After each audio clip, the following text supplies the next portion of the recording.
let's talk about teams and building teams both from an internal perspective and an external perspective, because I think it's one of the things I lump them together even though they're very different concepts, but just the use of the word team, I feel like your internal team is critical to your success, and I think a lot of people move from the commercial space into the government space.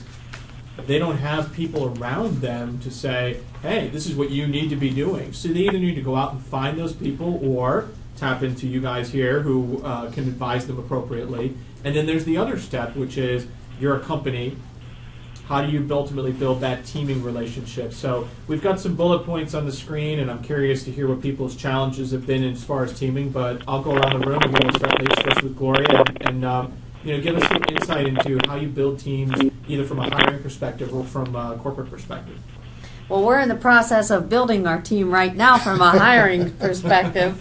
So I'm in the actual feet on the street mode there, and I'll take anybody's suggestions on finding those right matches. Building the teams for government contracting, though, is something that we're also in the midst of doing on a number of projects. And this is a tough place to be right now because it is a dating scene. It's like you want to have a lot of options out there before you decide to make that decision to, and without the legal advice that's required for multi-million, hundreds of $1 million, billions of dollars contracts, this is a very slippery slope for businesses of all sizes, not one to be lightly entered into.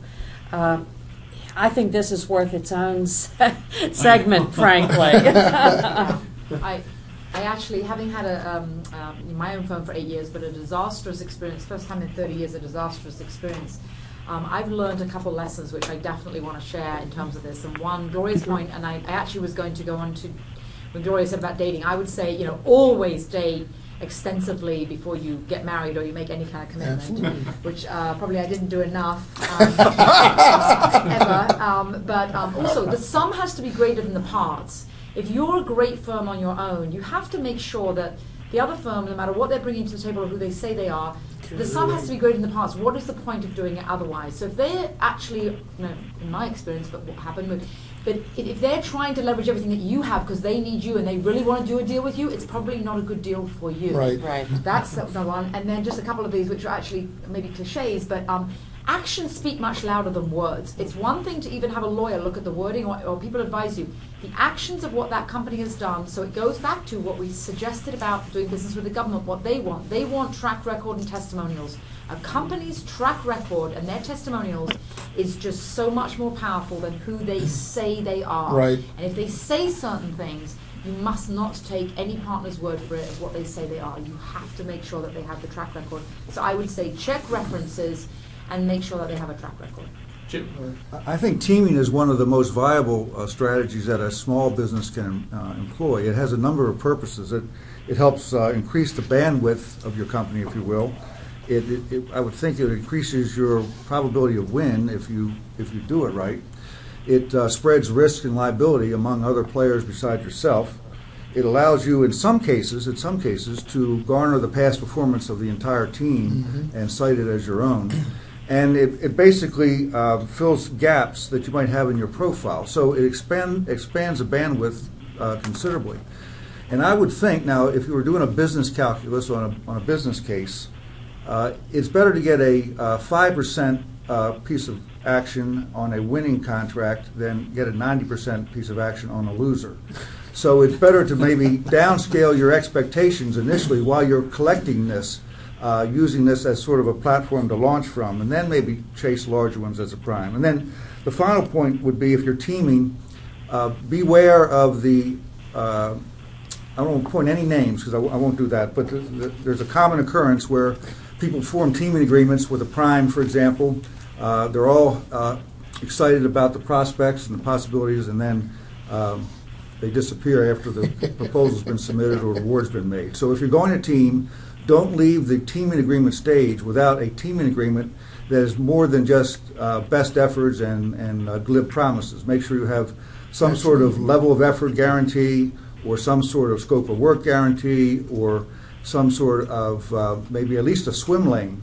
And now, admittedly, they can't guarantee that if they don't win, but the point is if they do win, you have that, as opposed to, well, we'll call you, and then you find yourself in a list with 100 other companies, and you're all clawing for just a few crumbs off the table, and most people don't get any.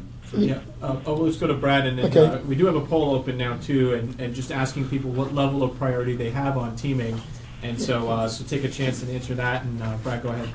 Yeah, I just want to talk a little bit about building your internal team. Sure. That becomes a very strategic question and a decision for management. How much are you going to invest in your own people? Yep. Are they going to jump ship after the first 2 years after you invest in them? Which positions do you want to invest in? How much of the work can you outsource based on surge work that goes on in the government contracting? And it's not something that you should think about lightly. It's Hilary mentioned earlier. People coming out of college are coming out of college with marketing degrees, branding, advertising, promotion. They're not coming out of colleges with business development know-how. Right. Right. And business development skilled people are few and far between, and they're hard to come by. So as a business owner, manager, leader, you've got to decide, are you going to build your internal capability, or are you going to share it and outsource key aspects of that? But business development and marketing are very, very different. For building the internal team, you want to think about your team in a couple of dimensions, maybe three. One is your market research team to get you started, build your plans, and get you moving in the right markets. There's a capture team that comes in to take opportunities of interest and drive them forward so that you get positioned to win and do all the right things that you need to do. And then there's a team that writes the proposals. When that RFP is released and anxiety peaks and we have to get a product out the door. When we look at companies, substantial companies in the government market, we find that they use a 80-20 or maybe even a 70-30 rule. It says 70% or 80% of those resources that do this will be organic to the company. The other 20 or 30% come from outside, and there's some very substantial consulting firms that provide those services for government contractors. And most of us here on this panel make our living doing that. When you build your strategy, plan on using external consultants to help with the market research, to help with capture, to help with business development, and to help with proposals. These events do not come homogeneously across the year. They come in peaks and valleys, and your good people are committed elsewhere. You have to be adaptive to resource these pursuits in order to win. And one last thing is that there are real consulting companies in this town, and then I would contend that nobody in the Washington area is ever unemployed. They're either working for a company or they just printed a card that says they're consulting. Avoid the latter. Exactly right. Because they're just going to take your money and disappoint you. Yep. Everything get the here is products. everything also on here is about internally building your team, very internally oriented. Right. My biggest suggestion is out of the boardroom and into the streets, talking in your own company and try to build things internally. There is no replacement for those that book up, never eat lunch alone. You should, every breakfast, lunch, and dinner, anybody who has any market-facing responsibility should be doing something with the government somewhere and have some kind of, even if you're not based in Washington, D.C. Right. And when Brad mentioned about, this, we keep saying the difference between business development and marketing, the relationships you bring to bear are what counts, and you can't do anything without there being another person at the other end. So everything starts and ends with a contract from a person, and the relationship starts with Yep. this. Yep. I was going to just finish with one thing, and this is more on the external team building piece too. But I think I see a lot of folks that go about teaming in a very, say, somewhat lackadaisical way. And I learned this years ago, just talking to a lot of smart people, Mark Amtower, Bob Lohfeld especially. The same due diligence you apply to vetting an opportunity with the government is the exact same level of diligence, if not more, that should be applied to picking teammates. I mean, it was already brought up the table. There's got to be a reason. There's got to be a point to that relationship to happen. There's got to be some return on it. If you're just going out picking people because their website looked good or you saw that they had an attachment to a customer through one contract, you're not doing yourself justice and you're not really increasing your odds. Okay. Any closing thoughts, or should we move on to Mark? One quick one. Yeah, I had a couple things too. Okay, Mark and then Jimmy. We all get the I don't know how or where to meet the prime contractors. The top 100 contractors, according to Washington Technology, are all resident on LinkedIn. Yep. They are there in very sufficient numbers. Program managers are there. Business development people are there. C-levels are there. You can reach out through social networks to begin the relationship process. It is not it is a relationship starting tool. It is not the flesh meets flesh tool. But everywhere I go, people think they know me. People think they've met me because of my activity on LinkedIn. And it's why LinkedIn has become one of the larger parts of my consulting business lately. Mm-hmm. Well, and I would recommend, just to build off that, don't just search for somebody and send a LinkedIn friend request to John Smith, who works at Lockheed Send a Martin. reason. Right. Right. Well, at least maybe start to interact with the person, Yeah. engage with them online, or at least engage in communities. And I think that's one of the easiest way to, the groups, is to sort of reach out and to say, hey, we're a part of this same group. I had some questions, or just something to break the ice apart from, hi, I'm a vendor. I'd really love for you to buy my stuff. Yeah, You know? and if you don't have a profile, if it just says John Smith, salesperson for X, and Right. nothing else there, you've got absolutely no reason for anybody to respond to you. Let's go to Jimmy and then Guy. Yeah. Go ahead, Jimmy. Yeah, and Mike, I'll try to keep this brief, but I do want to share a quick story. Critical, two things. When you're going to find a team to get on, obviously you want to go to a team that has a lot of win rates that would have the ability to do it. Several years ago, I was out on Route 28 in Virginia there at a big 3-letter acronym company that has since been bought by a 2-letter acronym company. And I was about booted out of a pink team review because I asked, and I was representing one of my clients. And, this company was saying, well, we're number one, we're better than this. And I'd done just some general assessment, and I said, how do you know that? Man, I had stone looks at me. I got some rhetoric. Well, we try harder. We're like Avis, blah blah blah blah blah.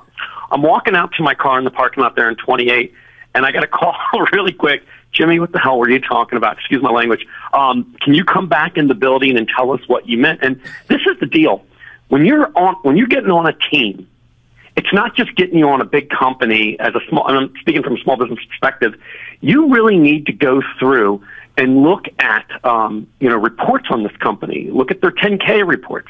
Look at how, their GSA rates. Look at how they're going to fund things. Look at the ghosts that are in their closet and really make a decision. Because on larger procurements, it's generally one or two companies that are super duper qualified to bid it. Yep. And the biggest mistake I've seen, and I made this mistake, as a young director of BD, I mean, geez, I thought if I got on, acronym ABC or XYZ, we were set.